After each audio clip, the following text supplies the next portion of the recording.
नमस्कार, स्वागत है आपका। मेरा नाम है विपिन बेबाक। मेरे साथ पत्रकार शादाब रिजवी। धन्यवाद विभाग जी।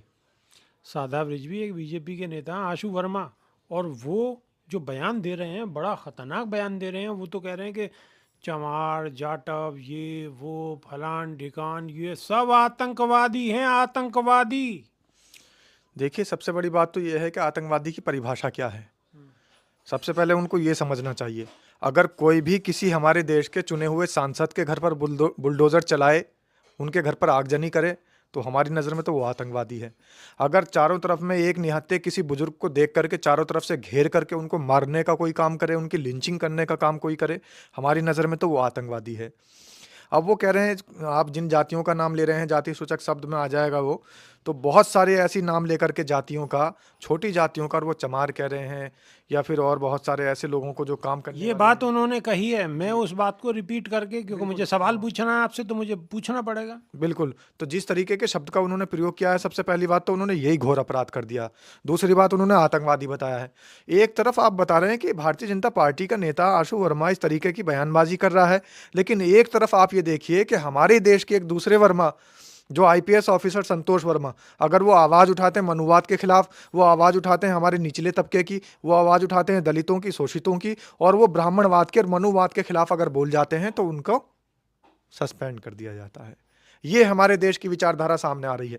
इसका मतलब साफ है कि सत्ताधारी पार्टी ऐसे नेताओं को तो आगे बढ़ा रही है जो मनुवादी विचारधारा के बिल्कुल एकदम समर्थक हैं, लेकिन ऐसे लोगों को फायर कर देती है, ऐसे लोगों को और डिमोशन कर देती है, ऐसे लोगों को परेशान करने का काम करती है जो कि इस देश के अंदर मनुवादी विचारधारा के खिलाफ बोल रहे हैं, मनुवादी विचारधारा के विरोध में स्वर अपने जो स्वर हैं वो चारों तरफ फैला रहे हैं। तो ऐसे स्वर जो उठते हैं मनुवादी विचारधारा के खिलाफ, उनके खिलाफ कार्रवाई हो रही है।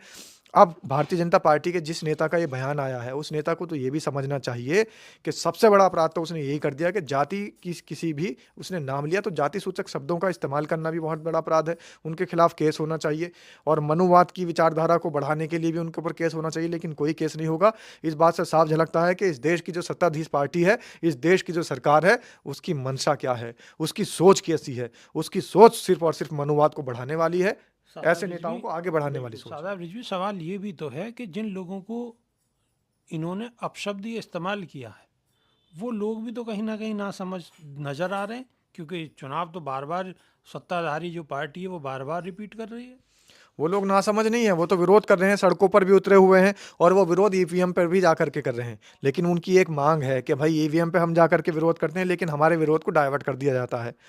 बटन दबाते हैं किसी का भी, कमल के फूल की एकदम से छाप निकल जाती है, दिखाई दे जाती है। बटन दबाते हैं किसी और उसका निशान का। बीजेपी तो ये कहती है कि मोदी जी की लोकप्रियता है।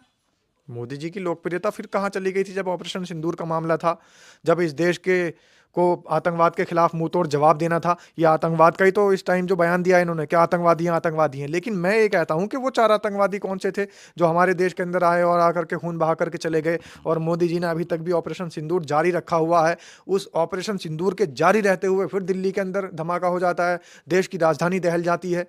तो आतंकवादियों के ऊपर लगाम लगाने वाले, ऑपरेशन सिंदूर चला करके आतंकवाद को रोकने वाले, आज इनसे असली आतंकवादी तो पकड़े नहीं जा रहे हैं। हमारे देश के मूल निवासियों को ये आतंकवादी बताने का काम कर रहे हैं। इनसे बड़ा आतंकवादी और कौन होगा जो इस अब तरीके का रही बयान दे बात रहे हैं। आतंकवादी की, तो आतंकवादियों के लिए तो सेना है, फोर्स है, वो कर रही है अपना काम। अपना काम करती तो फिर इतनी जल्दी जल्दी ये जिस तरीके से लोगों को गिरफ्तार कर लिया गया था दिल्ली ब्लास्ट के अंदर, फिर बाद में उनको बाइज्जत बरी किया गया। लेकिन लोगों में तो लोकप्रियता है ना, बराबर सरकार चुन रहे हैं वो लोग। लोग नहीं चुन रहे हैं, मशीनें चुन रही हैं सरकार। लोग नहीं चुन रहे हैं, वो इनके कुछ लोग हैं जो सरकार चुन रहे हैं। मैं बार बार इस बात को कहता हूं कि वही गुजरात में नजर आते हैं, वही दिल्ली में नजर आते हैं, वही बिहार में नजर आते हैं। वो लोग हैं जो चुन रहे हैं। बाकी जिनको ये आतंकवादी बता रहे हैं, जिनको चमार चट्टा बता रहे हैं, वो नहीं चुन रहे इनको। तो विपक्ष कहाँ सोया हुआ है? विपक्ष तो अपना काम बखूबी कर रहा है। विपक्ष के नेता तो बार बार ध्यान केंद्रित कराने की कोशिश कर रहे हैं। विपक्ष का नेता बार बार कोशिश कर रहे हैं, लगातार लगे हुए हैं, उसके बाद भी ये अपने कार्य में सफल हो पा रहे हैं। तो ये क्या कहेंगे इन बातों को? इन बातों को ये कहेंगे कि इन्होंने खरीद लिया है सबको। विपक्ष को भी खरीद लिया। इन्होंने खरीद लिया है इलेक्शन कमीशन को। विपक्ष तो आवाज उठा रहा है, विपक्ष क्यों खरीदा गया? इलेक्शन कमीशन खरीद लिया, ईडी सीबीआई खरीद ली, और हमारे जितने भी ये सरकारी तंत्र के अंदर काम कर रहे हैं लोग, जो बीएलओ हैं, वो खरीद लिए गए हैं, और जो नहीं खरीद लिए गए हैं वो आत्महत्या कर रहे हैं। अगर खरीद लिए हैं तो फिर आत्महत्या क्यों कर रहे हैं? मैं बता तो रहा हूँ, जो खरीद लिए गए हैं वो इनके लिए काम कर रहे हैं, और जो नहीं खरीदे गए हैं वो आत्महत्या कर रहे हैं। कितनी सारी घटनाएं निकल करके सामने आ रही हैं। आप देखिए 70 से ज़्यादा बीएलओ की मौत हो चुकी है। जो लोग कंप्रोमाइज़ कर रहे हैं वो जिंदा बच रहे हैं, जो लोग कंप्रोमाइज़ नहीं कर रहे हैं इनके साथ में, वो लोग जीवन लीला उनकी समाप्त। ये दौर चल रहा है। एक दौर था हिटलर का दौर, वो सबके सामने था। एक दौर था तानाशाही का दौर, वो सबके सामने था। एक दौर था इमरजेंसी का दौर, वो सबके सामने था। लेकिन ये दौर इमरजेंसी का भी है, तानाशाही का भी है, हिटलर शाही का भी है, लेकिन लोगों के सामने नहीं है। ये सब कुछ अप्रत्यक्ष रूप से चल रहा है जनता के लिए। मतलब सारी तो आपने आरोप लगा दी और अप्रत्यक्ष रूप से आप आरोप लगा रहे हैं।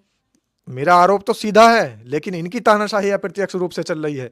मेरा आरोप बिल्कुल इनके ऊपर सीधा है, सत्ताधारी पार्टी के ऊपर, लेकिन इनकी जो हिटलर शाही है वो अप्रत्यक्ष रूप से चल रही है। मेरा आरोप आज भी इनके ऊपर सीधा है, इलेक्शन कमीशन के ऊपर भी आरोप सीधा है, तमाम देश की ऐसी एजेंसी के ऊपर भी सीधा है, ऐसे अधिकारियों के ऊपर सीधा है जो सत्ता की गोद में बैठे हुए हैं, इनके ऊपर आरोप मेरा सीधा है। लेकिन ये लोग अप्रत्यक्ष रूप से जनता का मूर्ख बना करके, जनता को ठगने का, जनता को छलने का, जनता को बहकाने फुसलाने का, और जनता का वोट लेकर के उनके ऊपर काबिज होने का काम कर रहे हैं जबरदस्त। बहुत बहुत धन्यवाद। बेबाक जी, धन्यवाद। नमस्कार।